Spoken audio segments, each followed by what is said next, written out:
जी बेटा, अस्सलाम वालेकुम। आप जानते हैं कि हमने चैप्टर नंबर 15 को शुरू किया है, इलेक्ट्रोमैग्नेटिक इंडक्शन, और आज हमने लेक्चर नंबर 13 पढ़ना है, किस पर? म्यूचुअल इंडक्शन पर।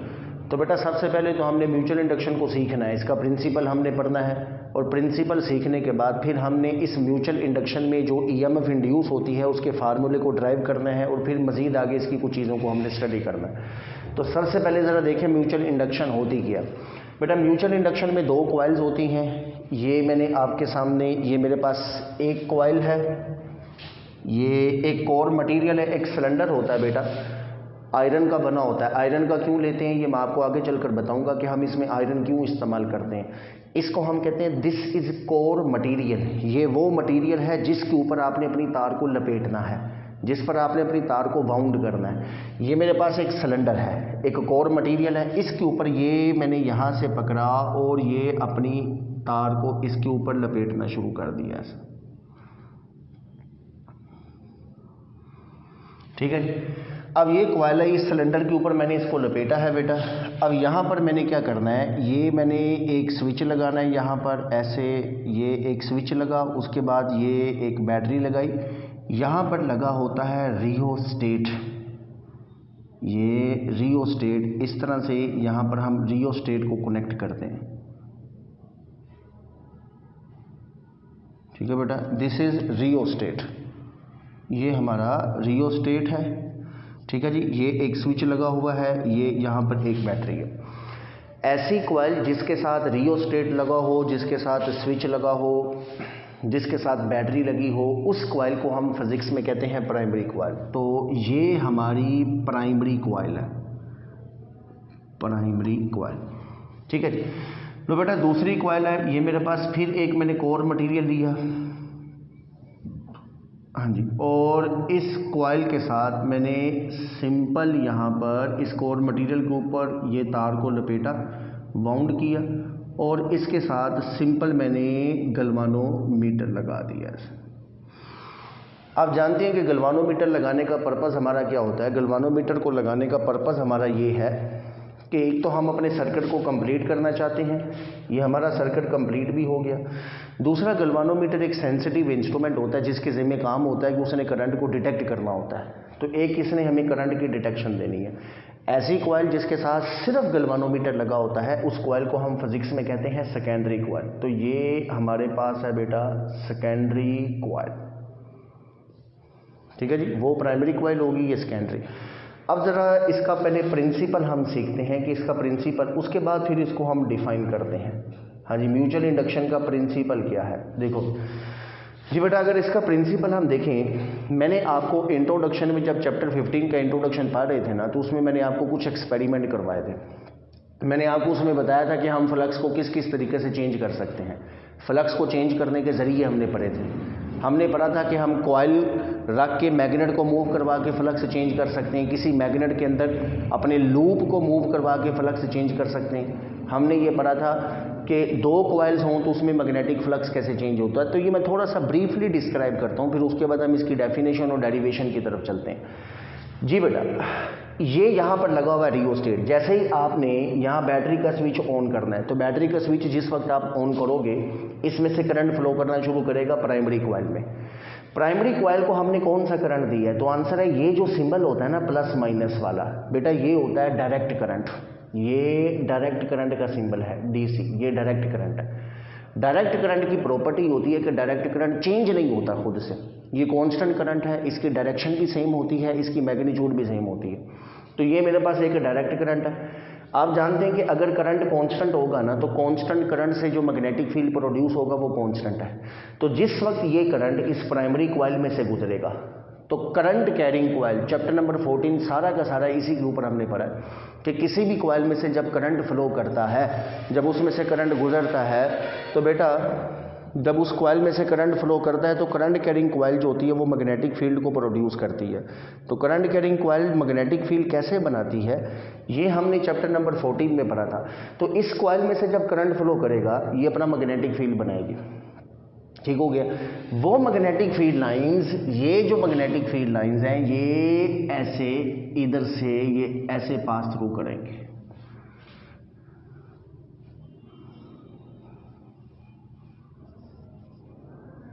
इस तरह से। तो बेटा प्राइमरी कॉइल में से जब करंट फ्लो करेगा इस बैटरी की वजह से, तो करंट की वजह से मैग्नेटिक फील्ड बनता है, और ये साथ ही सेकेंडरी कॉइल पड़ी हुई है, तो ये मैग्नेटिक फील्ड जो प्राइमरी ने बनाया है ये सेकेंडरी कॉइल में से भी गुजरेगा। ठीक हो गया। प्राइमरी कॉइल में से जब करंट फ्लो करता है तो वो करंट मैग्नेटिक फील्ड बनाएगा। वो मैग्नेटिक फील्ड, जाहिर बात है जब मैग्नेटिक फील्ड लाइंस निकलेंगी तो वो मैग्नेटिक फील्ड जो है वो कुछ सेकेंडरी कॉइल के साथ लिंक भी करेगा। ठीक हो गया। अब अगर ये करंट कांस्टेंट है तो बेटा कांस्टेंट जो करंट होता है वो कांस्टेंट मैग्नेटिक फील्ड बनाता है। कांस्टेंट मैग्नेटिक फील्ड से फ्लक्स चेंज नहीं होता। फ्लक्स को चेंज करने के लिए ज़रूरी है, फ्लक्स को चेंज करने के लिए ज़रूरी है कि आप मैग्नेटिक फील्ड को चेंज करो, और मैग्नेटिक फील्ड करंट से चेंज होगा। हमने ये रियोस्टेट लगाया। चैप्टर 13 में हमने पढ़ा था कि रियोस्टेट का मेन काम होता है कि इसने रेजिस्टेंस को चेंज करना होता है। रियोस्टेट के ज़रिए रेजिस्टेंस बदलती है। जब रेजिस्टेंस बदलेगी इस रियोस्टेट से, हमने ये रियोस्टेट से, इस रियोस्टेट के ज़रिए रेजिस्टेंस को चेंज करना है जी। रेजिस्टेंस के चेंज होने से क्या होगा बेटा, रेजिस्टेंस के चेंज होने से करंट चेंज होगा। इस प्राइमरी कॉइल में से जो करंट फ्लो कर रहा है वो करंट चेंज होगा। रेजिस्टेंस बदलेगी तो करंट चेंज होगा। करंट के चेंज होने से, करंट से कौन सी चीज़ बन रही है, magnetic field, magnetic field change होगा। और मैग्नेटिक फील्ड अगर किसी भी कॉइल में से, किसी भी एरिया में से, किसी कंडक्टर में से जब गुजरता है तो मैग्नेटिक फील्ड जब कोई एरिया को टच करता है, किसी कॉइल में से गुजरता है, तो वो मैग्नेटिक फ्लक्स कहलाता है। तो बेटा ये मैग्नेटिक फील्ड है, इसने सेकेंडरी कॉइल में से गुजरना है। इस सेकेंडरी कॉइल के जिस एरिया में से गुजरेगी, तो फ्लक्स का फार्मूला हमने पढ़ा हुआ है ना, फ्लक्स किसके बराबर होता है, flux is equal to B into A. लो बेटा ये बी है, और यहां से लेकर यहां तक ये इस कॉइल का एरिया है। तो इस एरिया में से मैग्नेटिक फील्ड गुजर रहा है, तो मैग्नेटिक फ्लक्स, जब मैग्नेटिक फील्ड चेंज होगा तो हम लिख सकते हैं मैग्नेटिक फ्लक्स भी चेंज होगा। जी बेटा पता चला।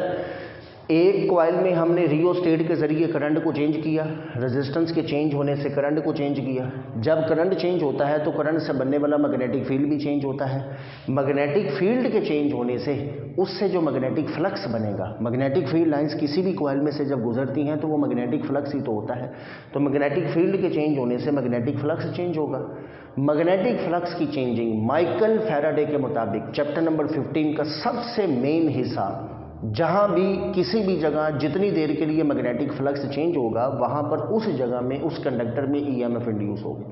तो बेटा जैसे ही मैग्नेटिक फ्लक्स चेंज होगा तो फिर क्या प्रोड्यूस होगा, तो आंसर है ईएमएफ इंड्यूस्ड। हाँ जी, ईएमएफ इंड्यूस होगा। ठीक है बेटा। तो मैग्नेटिक फ्लक्स की चेंजिंग, यही तो कॉन्सेप्ट है, मैग्नेटिक फ्लक्स हो और मैग्नेटिक फ्लक्स चेंज भी हो। तो मैग्नेटिक फ्लक्स की चेंजिंग की वजह से इसमें ईएमएफ इंड्यूस होगी। मुझे बताओ कि ये फ्लक्स किसकी वजह से चेंज हो रहा है, तो हम जानते हैं ये फ्लक्स मैग्नेटिक फील्ड के चेंज होने से चेंज हो रहा है। मैग्नेटिक फील्ड चेंज होगा, फ्लक्स चेंज होगा, उसकी वजह से इस सेकेंडरी कॉइल में से गुजरने वाला जब मैग्नेटिक फ्लक्स चेंज होगा तो इस सेकेंडरी कॉइल के अंदर एक ईएमएफ इंड्यूस होगी।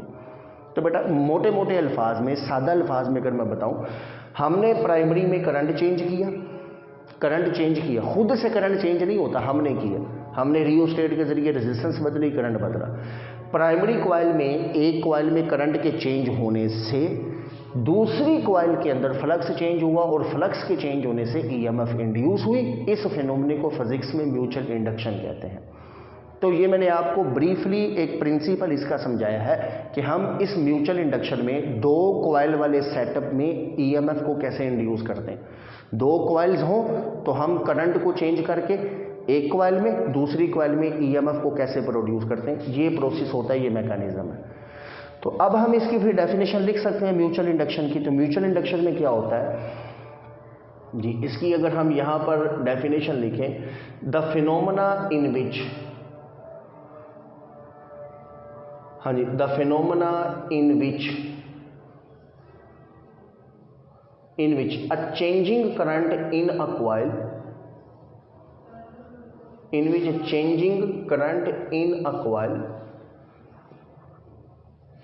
in one coil, induces an EMF in an other coil.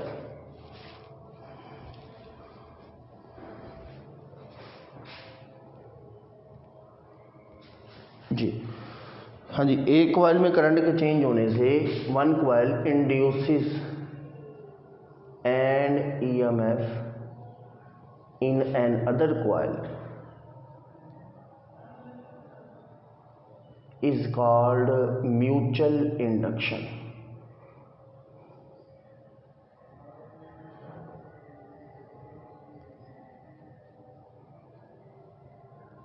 जी बेटा, किसी एक कॉइल में करंट की चेंजिंग की वजह से दूसरी कॉइल के अंदर ईएमएफ का इंड्यूस होना, दूसरी कॉइल में ईएमएफ का प्रोड्यूस होना, इस प्रोसेस को हम कहते हैं म्यूचुअल इंडक्शन।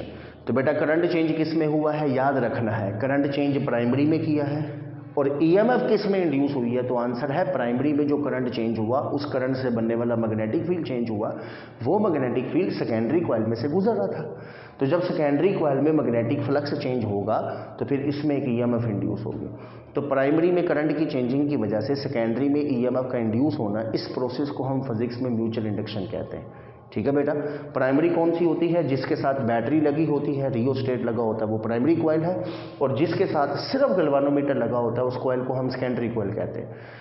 तो the phenomena in which changing current in one coil induces an EMF in an other coil is called mutual induction. ठीक है, चलिए अब इस म्यूचुअल इंडक्शन में बेटा ईएमएफ इंड्यूस हुई है सेकेंडरी के अंदर, हमने इस ईएमएफ को कैलकुलेट करना है, हमने इसका फार्मूला बनाना है, ये इंड्यूस ईएमएफ कितनी होती है इसको हमने कैलकुलेट करना है। तो देखिए इसकी मैथमेटिकल डेरिवेशन पर आए तो मैथमेटिकल डेरिवेशन में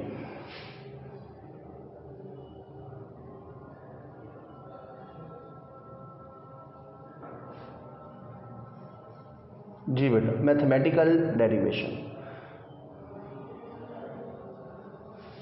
जी, अकॉर्डिंग टू माइकल फैराडे, हाँ जी अकॉर्डिंग टू माइकल फैराडे, हाँ जी माइकल फैराडे क्या कहता है, माइकल फैराडे के मुताबिक EMF is equal to rate of change of magnetic flux. तो EMF is equal to of an conducting loop. बेटा कितने लूप्स हैं आपके पास, ये जो कॉइल है इस कॉइल में एक लूप नहीं है, इस कॉइल में तो बहुत सारे लूप हैं। देखो ना, एक दफ़ा आप एक कॉइल को एक चक्कर देते हो ना, तार को एक चक्कर देते हो वो एक लूप बनता है, दूसरा चक्कर दोगे दूसरा लूप, तीसरा चक्कर दोगे तीसरा लूप, चौथा लूप, इस तरह से। तो ये हमारे पास जितनी नंबर ऑफ टर्न्स होंगी ना उतने लूप कंसीडर किए जाएंगे। तो फैराडे लॉ का फार्मूला हमने पढ़ा था, E is equal to minus Lenz's law के मुताबिक अभी पीछे टॉपिक हमने पढ़ा है, ऑपोजिशन को रिप्रेजेंट करता है। तो E is equal to minus N delta phi upon delta T. ठीक है जी, तो किसी भी कॉइल में जो ईएमएफ इंड्यूस होती है वो इस कॉइल में rate of change of magnetic flux के इक्वल होती है। ये ईएमएफ किस में इंड्यूस हुई है, तो आंसर है ये ईएमएफ सेकेंडरी में इंड्यूस हुई है, इसलिए छोटा सा एस लिखना पड़ेगा। ठीक है, सेकेंडरी में ईएमएफ इंड्यूस हुई है किसकी वजह से, सेकेंडरी में जितना फ्लक्स चेंज हुआ था delta phi S divided by delta T, rate of change of flux in secondary. और सेकेंडरी कॉइल की बात हो रही है तो ये नंबर ऑफ टर्न्स भी किसकी होंगी, तो आंसर है सेकेंडरी की। ठीक है बेटा जिस कॉइल में ईएमएफ इंड्यूस होगी सारे पैरामीटर उसी की होंगे ना। तो ईएमएफ का फार्मूला, ये ईएमएफ किस में इंड्यूस हुई है, सेकेंडरी कॉइल में, इसलिए हम इस ईएमएफ को एस से रिप्रेजेंट करते हैं। E S is equal to minus N S delta phi S divided by delta T. ठीक, अब यहाँ पर एन एस क्या है, सेकेंडरी कॉइल में जितनी नंबर ऑफ टर्न्स हैं, ये एक तार ऐसे लपेटोगे, एक टर्न है, दूसरी टर्न है, तीसरी टर्न, चौथी, तो अगर आपके पास 1000 नंबर ऑफ टर्न्स हैं तो यूं समझ लें n 1000 होगा। तो N S into delta phi S over delta T, इसे इक्वेशन 1 का नाम दे दें ऐसे। ठीक हो गया बेटा। चलिए अब आपने यहाँ से ना पहले फ्लक्स, ये कुछ पैरामीटर्स को कैलकुलेट करना है, कुछ क्वांटिटीज़ को आपने पहले यहाँ से कैलकुलेट करना है। जी वो कौन कौन सी क्वांटिटी है देखें बेटा, आप जानते हैं, ये ज़रा फ्लक्स की टर्म को समझना है। ये मेरे पास एक कॉइल है, यहाँ से मैग्नेटिक फील्ड लाइंस आ रही हैं ऐसे, ये मैग्नेटिक, इसमें ना मैंने इसमें अपनी एक कॉइल को रखा ऐसे, ये कॉइल मैंने ऐसे,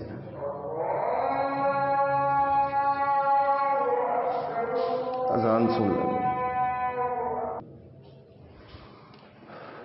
जी बेटा, तो ये मेरे पास एक कॉइल है, इसका एरिया कितना है? बेटा याद रखना, एक कॉइल की जो टर्न का साइज होता है ना, एक टर्न का, वो उसका क्रॉस सेक्शनल एरिया कहलाता है। मेरी ये कॉइल है ना, इसकी टर्न का साइज कितना है? तो आंसर है ये टर्न यहाँ से लेकर यहाँ तक है, ये ऐसे, ये इसका एरिया है, इसको हम कहते हैं दिस इज एरिया, ये इस कॉइल का एरिया। आप ये टर्न छोटी भी बना सकते हो, करीब करीब करके छोटी छोटी नंबर ऑफ टर्न बना दें तो उसका एरिया कम हो जाएगा। अगर एक कॉइल की बड़ी बड़ी टर्न बनाएंगे ऐसे तो उसका जो एरिया है वो भी ज़्यादा होगा।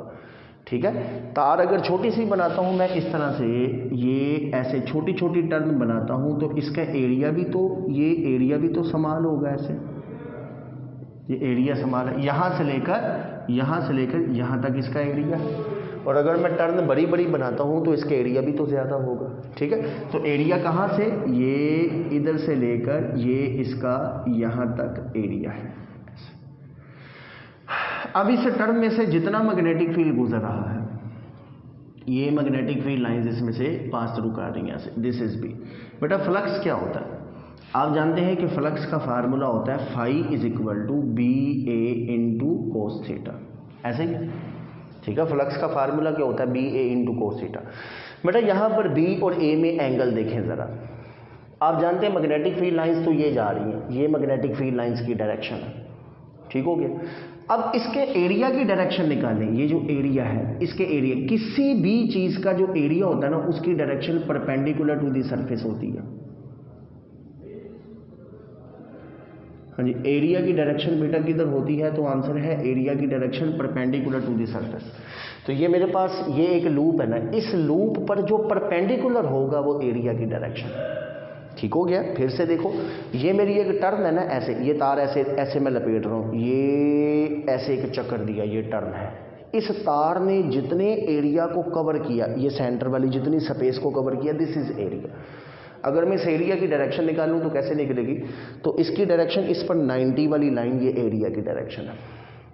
ठीक हो गया। तो अगर बेटा कॉइल इस तरह से रखी हो, ये आपके पास कॉइल ऐसे रखी हो, ऐसे वर्टिकल शेप में मैंने कॉइल रखी हो, तो इसके एरिया की डायरेक्शन ये इस पर 90 वाली लाइन, ये एरिया की डायरेक्शन। और अगर मैग्नेटिक फील्ड लाइंस इधर जा रही है तो इस केस में बेटा बी और ए में एंगल कितना बन रहा है? तो आंसर है बी और ए में एंगल 90 डिग्री बन रहा है। तो ये भी चीज़ ज़रा समझनी है आपने। गो कि ये टॉपिक में उसने ज़्यादा मेंशन नहीं किया, लेकिन आगे मैंने आपको एक चीज़ बतानी है ओरिएंटेशन की, उसमें यह आएगा। अगर कॉइल को हम वर्टिकल रखते हैं ऐसे, ये लपेट के, जैसे स्प्रिंग है, स्प्रिंग को मैं वाई एक्सिस में ऐसे रखूँ, उसका मुंह ऊपर की तरफ हो, तो उसका जो एरिया होगा ना, उसकी जो नंबर ऑफ टन्स का एरिया है, वो एरिया की डायरेक्शन उस पर 90 वाली लाइन होगी। ठीक है। और अगर मैं अपनी कॉइल को हॉरिजॉन्टल रखूँगा ऐसे, हॉरिजॉन्टल, तो इसके एरिया की डायरेक्शन इस पर 90 वाली लाइन, ये एरिया की डायरेक्शन निकलेगी ऐसे।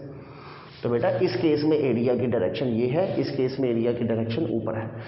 अब देखें, बी मैग्नेटिक फील्ड लाइंस भी उसी डायरेक्शन में जा रही है, एरिया भी उसी डायरेक्शन में जा रहा है, एंगल क्या बन रहा है? तो इस केस में एंगल बन रहा है 0 डिग्री।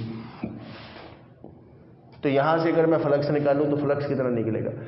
सिर्फ एक टर्न का फ्लक्स निकालो, पहली वाली का। तो पहली वाली टर्न में मैग्नेटिक फील्ड कितना है? बी।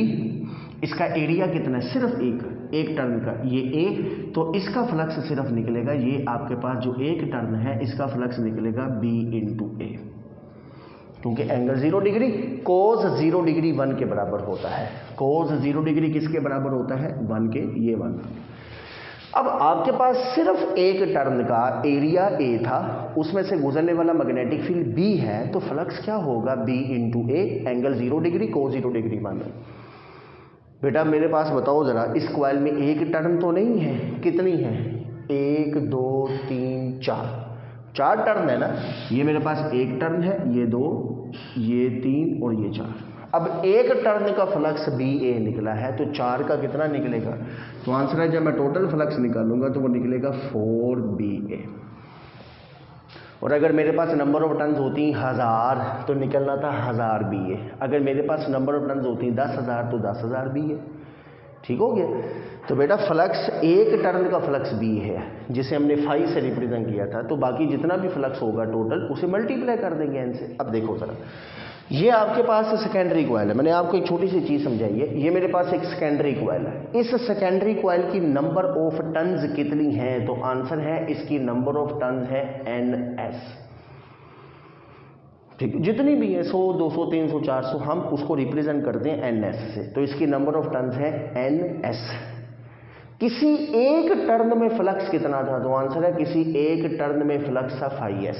सेकेंडरी की सिर्फ एक टर्न में जो फ्लक्स है ना, सिर्फ एक टर्न में, वो φs है। इसकी टोटल टर्न कितनी? NS। तो इधर देखें जरा, अगर एक टर्न में फ्लक्स φs है तो पूरी सेकेंडरी कॉइल में जिसके पास total number of turns NS है, तो NS नंबर ऑफ टर्न्स में फ्लक्स कितना होगा? तो आंसर है NS इंटू φs। जी बेटा, बात समझ लगी? किसी एक टर्न में फ्लक्स कितना था? तो आंसर है किसी एक टर्न में अगर फ्लक्स φs हो, सेकेंडरी की सिर्फ एक टर्न में अगर फ्लक्स को हम φs लिखें, तो सेकेंडरी कॉइल के पास एक टर्न नहीं है, इसके पास 2 हैं, 3 हैं, 4 हैं, 5 हैं। सपोज कि इसके पास नंबर ऑफ टर्न्स NS है, तो NS में टोटल कितना फ्लक्स हो जाएगा? NS into φs। ठीक है, लो बेटा, फिर मैं लिख सकता हूं, ये चीज़ बेटा आपको समझ लग गई है? ठीक है, इसको अगर आपने कहीं नोट करना है तो कर दें, क्योंकि ये किताब में नहीं है। ये एंगल का, स्पेशली कॉइल में एंगल का हिसाब कैसे लगाते हैं, एक कॉइल का फ्लक्स कैसे निकालते हैं, B और A में एंगल कैसे कैलकुलेट करते हैं। ठीक है, तो कॉइल अगर इस तरह से रखी है हॉरिजॉन्टल, तो एरिया की डायरेक्शन भी हॉरिजॉन्टल है, यानी परपेंडिकुलर टू दी कॉइल, उसकी नंबर ऑफ टर्न्स के परपेंडिकुलर।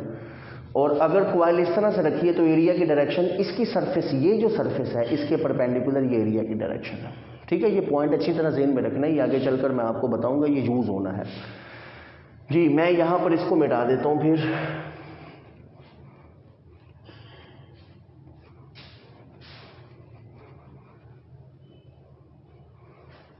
जी बेटा, हाँ जी, अब आगे ज़रा देखें तो टोटल फ्लक्स कितना है?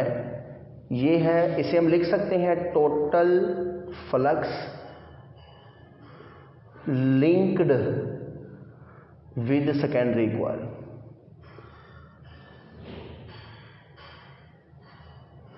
जी बेटा, NS φs, this is total magnetic flux linked with whole secondary coil. पूरी सेकेंडरी कॉइल के साथ जो फ्लक्स लिंक कर रहा है वो NS और φs।